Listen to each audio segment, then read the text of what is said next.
People who quit a job in the heat of the moment. What shit show did you leave them to handle? Episode 3.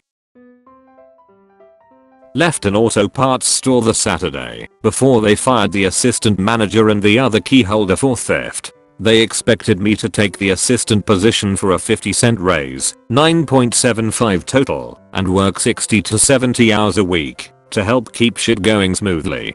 Told me my upcoming vacation to Europe, fully paid for, could no longer happen, and I'd be on call every day and to expect to work every day. Family, school, second job, all on hold, out the window. Didn't matter what was going on, I was to be at work every day. Rather than put up with that, I left my key on the manager's desk and walked out. The assistant manager that was to be fired ended up doing what I did Sunday night after closing. Key on the desk, never came back. The only other key holder was arrested the next week for theft. Never went back. Last I heard the manager was pulling doubles each day and the asshole district manager was having to go in to help cover shifts.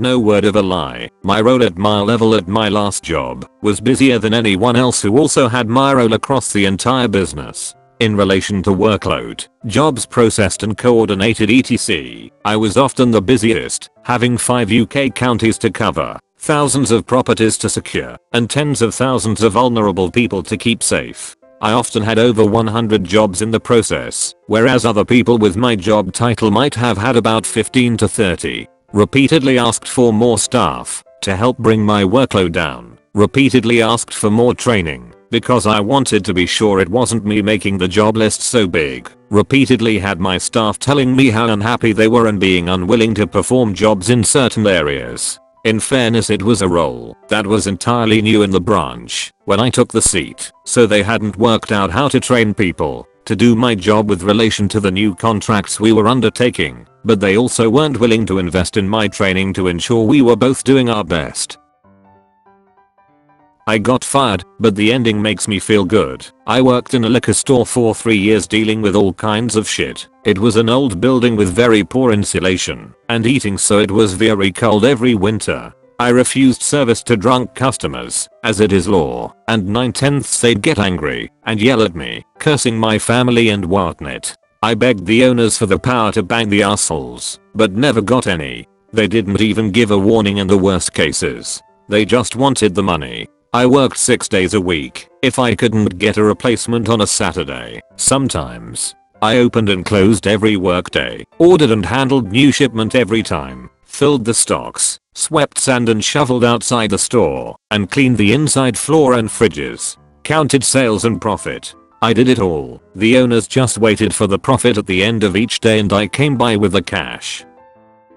Never got a raise, no nothing. Never had proper heating installed despite bringing it up every winter. No power to deny the worst doucher bags from shopping there again. I got so sick of the lack of respect I started treating the store as my own warehouse on Saturday nights. When beer ran out at parties, employees had a tab, so I just put the beer on mine. Never stole a thing. They got a whiff of it and fired me. The store closed after 3 months because no one else could deal with all the shit. Man, in my experience you have to be a special kind of dipshit if you can't keep a liquor store going. It's like the only retail outfit you almost never ever see closing down. Hell, my great uncle owned a liquor store and retired way the hell back in the 80s. That goddamn store is still open to this day. Same name too. Had put my 2 weeks in at one of those shitty marketing jobs where your job is to annoy people about cable packages. I was on a conference call with the boss and all of the remote reps going over new equipment and Black Friday promotions. I asked a question about the equipment to which the boss responded with, "I'm going to pretend you didn't ask that question. Moving on." I hung up the call, texted the boss saying I'm going to pretend I put my notice in 2 weeks ago, leaving a store unstaffed for Black Friday. I've told this before. I was working at a bank in the mortgage debt. I hated the job for multiple reasons. I threw all my files into the secured shred bin, cleaned out my desk, threw my keys at my shitty boss, and peaced out. A few weeks later my friend told me I created a mess at work because they were in process of foreclosure on all those homes, but now they had no paper trail. I must have saved 25 to 30 people from losing their homes. Me and a buddy worked the door at a club, and we got yelled at for letting in someone with a fake ID. That same week we were also yelled at for letting in the wife of some wise guy who was inside with his girlfriend, like we were supposed to know who she was and just stop her. So we quit a few days later on street. Patrick's. As revenge goes, it wasn't much, but the manager was already skimping on hiring staff, and we heard it was indeed a shit show. Worked at a pseudo fast food burrito place that rhymes with Chipotle for about a year and a half. Was doing well initially. Quickly learned restaurant standards for service and food quality, which if I'm being fair they took pretty seriously. Excelled at prep and grill.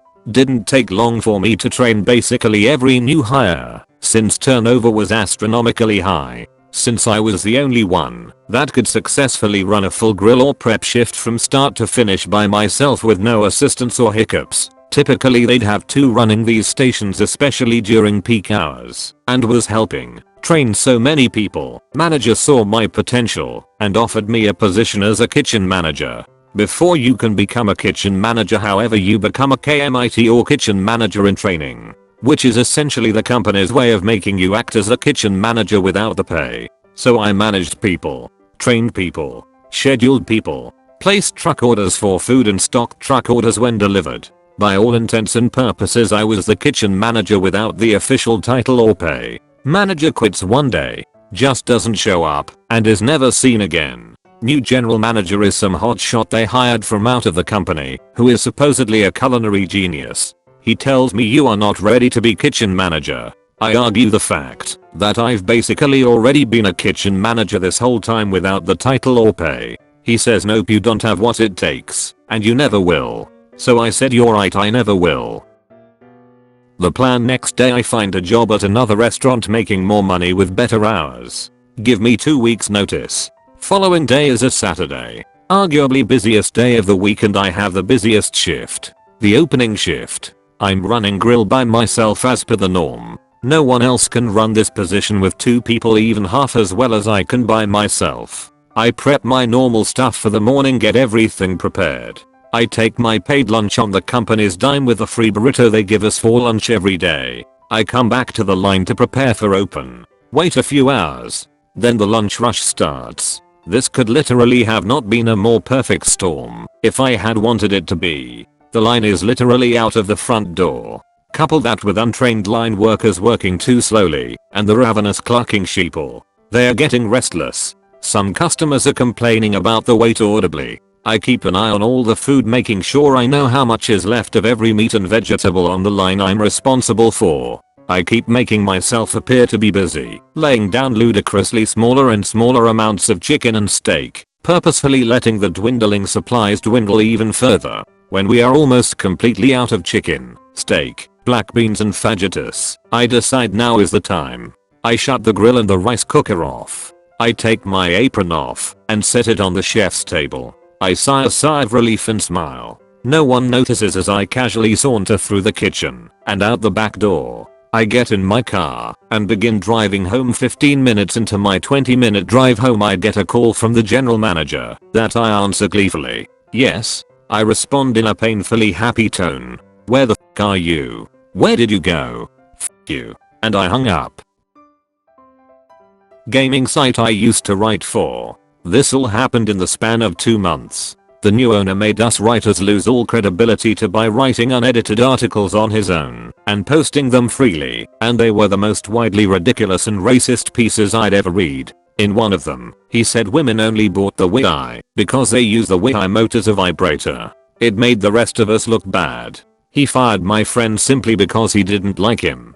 He tried to claim my friend kept our review copy of Skyward Sword. There was more stuff that he did that I can't remember. My father died in December of that year. I informed everyone. I had also lost internet access for a while because my provider was switching the way their routers and stuff connected. I had too much going on at the time to deal with that. When I connected to the McDonald's Wi-Fi one day, I read a fucking barrage of emails from the new owner, all amounting to where the f are you and why aren't you writing anything. I emailed him and everyone on the writing staff and told him he could go fuck himself. 90% of the writing staff followed. 5 writers quit that day, and people took notice. The site never recovered, and today it only exists as a landing page and hub for one podcast that just refuses to die. After that, the owner took to stalking the guy who hired most of his writing staff, online harassment, and most recently, he hacked the previous owner's email and stole his Destiny 2 review code. He's still out there being a dick, but I only hear about it since I have him blocked on all social media. If you want, you can join my new Discord. Have a nice day.